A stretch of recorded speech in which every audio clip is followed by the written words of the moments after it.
שהגעת אלינו לבית החולים לרפואה דחופה על שם סילבן אדם. בוא בבקשה אחריי.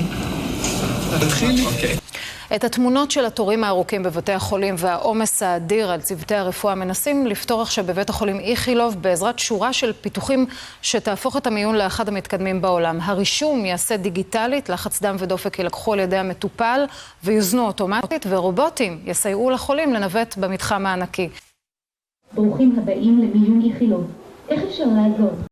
זה מיון באמת הכי גדול ומתקדם שיש, וזה גם בא לידי ביטוי לא רק במבנה היפה שאתם רואים מסביב, גם בשירות למטופל, שזה באמת הצעד הראשון של הניווט, וגם יש מסלול דיגיטלי מלא. Welcome to CyberTech One-on-One. Today we are visiting Ichilov Hospital. We are speaking to Gilad, Chief Technology Officer. We are now in the emergency room in the hospital, who is currently integrating robots to help the staff and patients. When did you start the project? Who is financing it? Tell us how it began. Okay, so hi, welcome to Ichilov. We are very glad to have you here. I'm the CTO. I started working in Ichilov only about a year ago. This was my first project, and we established it about 6 months before we launched it. Mm-hmm. So during the last 6 months, we have been working on a digital path to the emergency room, and together with that, we also integrated some robotics and navigation robots to help people navigate in the largest emergency hospital in the world. How many robots are there in the emergency room? There are currently 2 robots in the emergency room, one in every floor. Every robot has a map of the floor that it serves, and there are other robots in the hospital for clinical use, in the ophthalmology department and in other. In operation, during the operation procedures, the robot helps the doctors? Okay, so there are many kinds of robots. Robot is a very big word. What you just saw in the reception is a navigation robot by an Israeli company. There are other robots in the operation room, as you said, like the Da Vinci, which is very well known. We have it, we use it all the time. And there are other robots, such as robots for knee surgeries and other. We have all of them.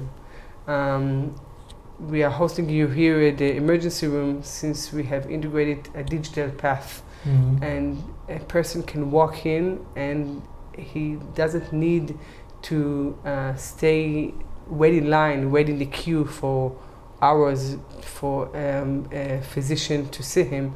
We have launched a digital path that shows a waiting time in more than an hour. And what about cyber attack? How does it prevent from cyber attack? Any defenses? So we have a very strong regulation department here as part of the IT department. We have the cybersecurity department within the IT. Every step of the way we involve them, and they tell us how to design our digital path, and they work together with our subcontractors and our vendors to maintain this very strong defense line that we have. If there attack or cyber attack on the hospital, the robots still active or they shut down automatically? They're still active. There's no connection, Wi-Fi or Bluetooth that persons can take control of the robots? Or okay, so there are different kinds of cyber attacks and there are different kinds of robots. Every company that designs a robot is obligated to the strongest regulation as refers to medical devices for cybersecurity. They don't get an FDA approval if the cybersecurity is not completed and approved by the FDA. So this is one. So surgeries still happen, and as you know, there was a cyber attack in Israel on a hospital about a year ago, if I'm not mistaken. I remember. And the biggest problem was that the hospital could not use the computers, and they had to go back to paper. So medical devices is like the second phase, and there are companies at the moment that deal with cybersecurity of medical devices. Is there in the world emergency rooms with robots like this? Not that we are aware of, no. This is the only one in the world. No robot in other emergency? Not that I know of. I see. And when will the robot integrate into the rest of the hospital? What is the stages to integrate robots in other areas in the hospital? We are now looking into other usage of robots, different kind of robots in different departments. It can be in the pharmacy to help pharmacists get drugs into the departments. It can help logistics and many other issues. And we are working case by case and trying to map the needs and the right solution for the need. Also, let's say these patients that give them food for dinner and breakfast. There are many robots that can deliver the food and medicine to the patients and not the nurses. Absolutely, yes. This is a very common use case, yes. So you're studying it and learning how to integrate it. Yes, it's actually integration as for computer-wise, connecting it to the hospital systems was rather easy. The main issue was that when a robot rolls and goes in at the hospital, the space is very crowded and the space is not big, so it moves slow and it stops every now and then. So I think implementation in that way in everyday life is much harder than people can imagine. Ichilov is very crowded. Yeah, I see. How is the reaction of the patients and people arriving to the emergency room with the robot?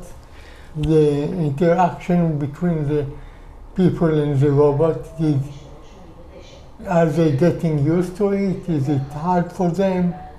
I think this is the main thing. I think that the robot main advantage is lowering the stress. You see this tiny robot and it's nice and it speaks to you and it smiles. Basically a patient always smiles and says, wow, this is so nice. So the stress level goes down and everybody are much happier to being welcomed by a robot. When I use the robot, I have to press where I want to get. Can he understand, the robot can understand voice? Let's say instead of pressing, said I want to go to the toilet. Will he understand my voice and show me, or it's now only by touching screen? And it takes also voice commands, but we decided to use it by pressing the right option or to search the right option, because there are many ways to say triage. Is it triage? Is it triage? Okay, we wanted to minimize the number of options and just get the available one. But if I take, for me instantly, it's hard to see on the screen for me. So how can I touch the screen if it's hard for me? The option of speaking, it makes my life easier. There are people that can't see good on the screen. It's harder for them to press or? It's a very important feedback, and thank you for that. There are always people all around trying to help visitors that come into the emergency room. I think that understanding the limitations of robots makes it much better to use it carefully and wisely. And I do believe that here in Israel there are so many types of accents and so many ways to say the same word. So the variety is too big for robot to use it in everyday life. And I think that pressing is the Pareto, the right solution for most of the population. And for all others, there are service ladies that help patients all the time. They are always at the emergency room. I understand. Because as old people and that can't see, it doesn't help them anyway. You're right. And today there is also technology that the computer understands speaking. So True.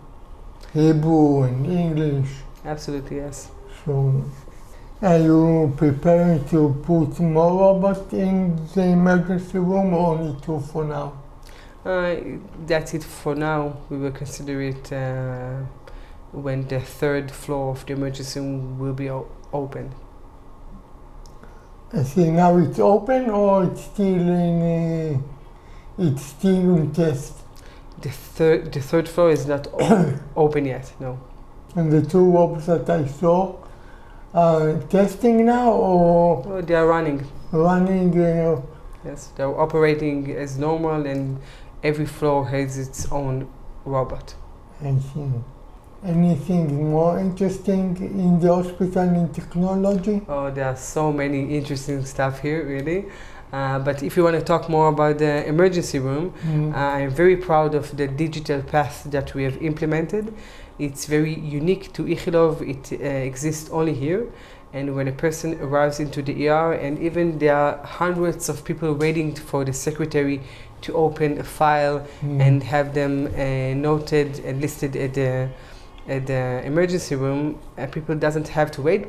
Doesn't have to wait because we have implemented self administration stand where there are a few technologies that were merged into this stand. One is face recognition. Of course, you have to scan all the documents that you have.